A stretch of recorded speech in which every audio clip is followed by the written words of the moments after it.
স্বপ্ন কানের পাশ ঘেঁষে গুলি বেরিয়ে যাওয়ার ঘটনা। এখন প্রশ্ন, তবে কি দানব ধ্বংসযজ্ঞ আসছে?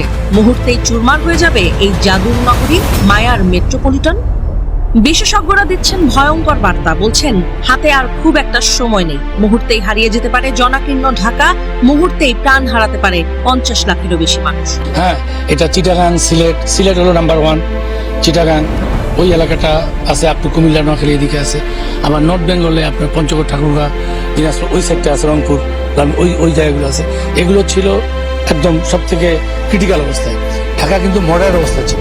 আসসালামু আলাইকুম ওয়া রাহমাতুল্লাহি ওয়া বারাকাতুহু। দর্শক বন্ধুরা, যেখান থেকে এই ভিডিও দেখেছেন সবাইকে জানাই মনের অন্তঃস্থল থেকে ভালোবাসা ও অভিনন্দন। দর্শক বন্ধুরা, আপনারা শুরুতেই দেখতে পেলেন যে আমাদের বাংলাদেশে কি পরিমাণ আসলে ভয়ঙ্কর ভাবে এগিয়ে আসছে কম্পন। এখন এই কম্পন থেকে আমাদের বাঁচার উপায় কি? এই ভিডিওটি অত্যন্ত গুরুত্বপূর্ণ, বিশেষ করে যারা নাকি আপনারা ঢাকা শহরে আছেন। আমি বলবো যে আপনাদের সময় নষ্ট না করে আপনারা ঢাকা শহর ত্যাগ করুন আগামী 2 মাসের জন্য, না হলে আপনাদের ভয়ঙ্কর অবস্থা কিন্তু হবে। কারণ সবাই আশঙ্কা করতেছে, আর আশঙ্কা হোক বা না হোক, এটা কিন্তু দীর্ঘদিন ধরে আমরা বলে আসতেছি যে ভূমিকম্পের অপেক্ষায় ঢাকা কিন্তু আছে, তাই না? এটা কিন্তু আমরা বলতেছি, এবং এটা কিন্তু এতদিন কেউ শোনে না, আরে মনে করে।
শুধু এখানেই না, একটাবার ভাবুন, বর্তমান বাংলাদেশে এই 3 থেকে 4 সেকেন্ডের যে কম্পনটি হয়ে গেছে গতকালকে, মানে সামনে যদি এই পরিমাণ ভয়ঙ্কর অবস্থা হয় তাহলে ঢাকা শহর কিন্তু একদম ম্যাসাকার হয়ে যাবে, মানে মাটির সাথে পুরো মিশে যাবে।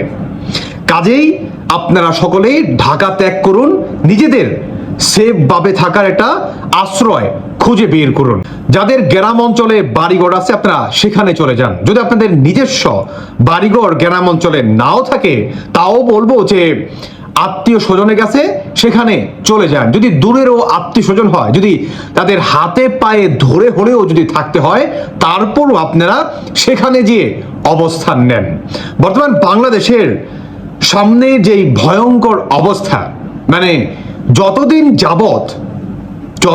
যাবত কথাগুলো একটু লক্ষ্য করে শুনবেন, যতদিন যাবত স্বৈরাচার এই সুদখোর মহাজন ইউনূস বাংলার মাটি থেকে সরে না যাচ্ছে, ততদিন বাংলার মাটি সুদ ভয়ঙ্কর। আল্লাহ এবং আল্লাহর রাসূলের বিরুদ্ধে যুদ্ধে নামার নামান্তর। নাউজুবিল্লাহ পড়েন।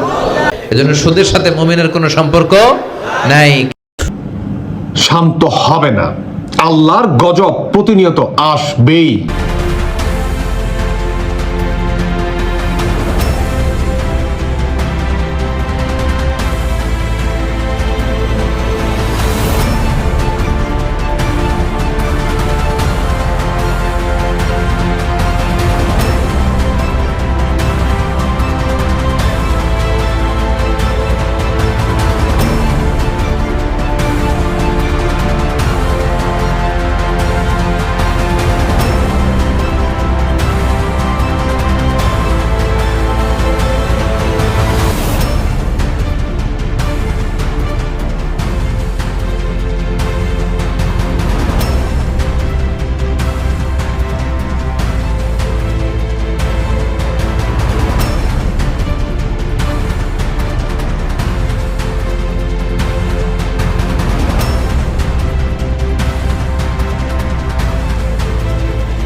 সেই সময়টিতে লাগলো যে একটা কিয়ামত সৃষ্টি হয়ে গেছে, যখন মনে করেন একটা বিশাল একটা শব্দ হয়েছে। শব্দ হওয়ার পরে দৌড়ে আমরা বাইরে এলাম, বাইরে আইরে দোয়া ইউনুস পড়তাছি। মনে করেন আতঙ্ক হইয়া মনে করেন যে আমাদের সেন্স নাই, দেখি যে মাটিটা আর এই কোডটা লইয়া পুরা রাইতে গেছে, পায়ের থেকে মাটি টাইনা দিতেছে, এইদিকে নিয়ে আইতেছে। তখন আমরা তারে দৌড় দিলাম পিছন দিকে, দৌড় দেখে সেই জায়গায় দাঁড়াই রয়েছি। দাঁড়ায় দেখলাম যে এটা কমপক্ষে 3 ফুট জায়গা কিছু হয়ে গেছে।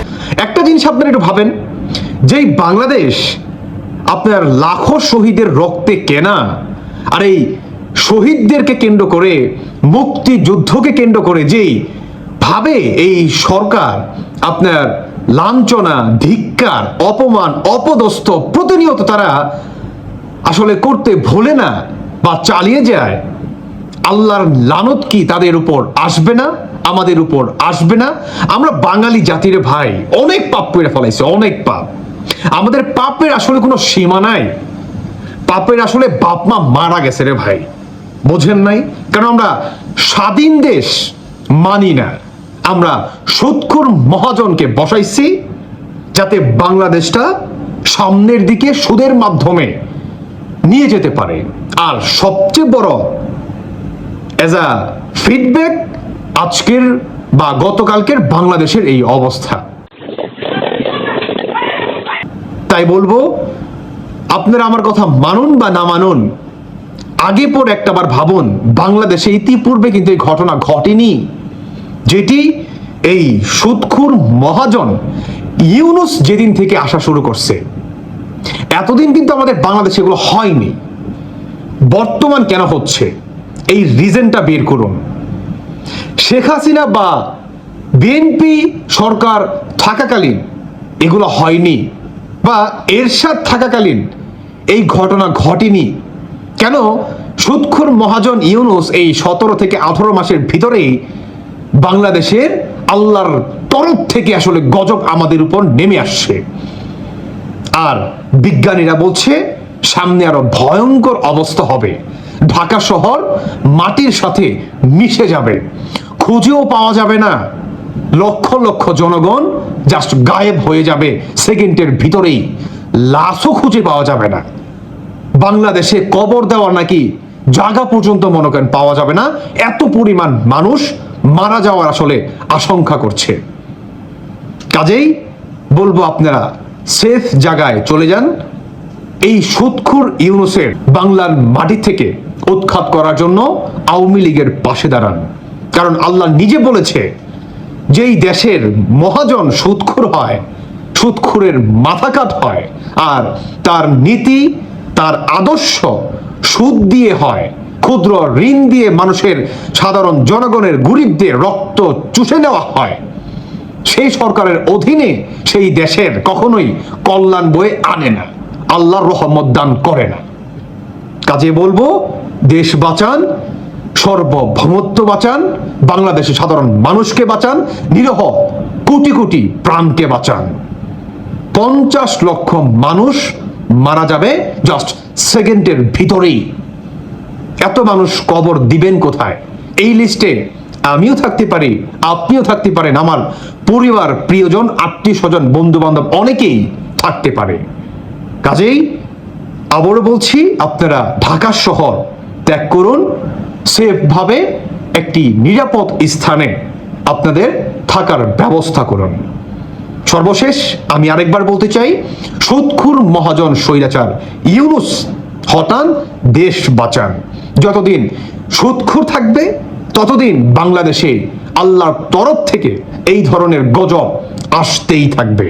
আল্লাহ যেন আমাদের বাংলাদেশের সার্বভৌমত্বকে রক্ষা করে, সাধারণ মানুষকে যাতে রক্ষা করে, শুধু ইউনুসের জন্য যাতে আল্লাহ আমাদের উপর এত বড় গজব নাজিল না করে।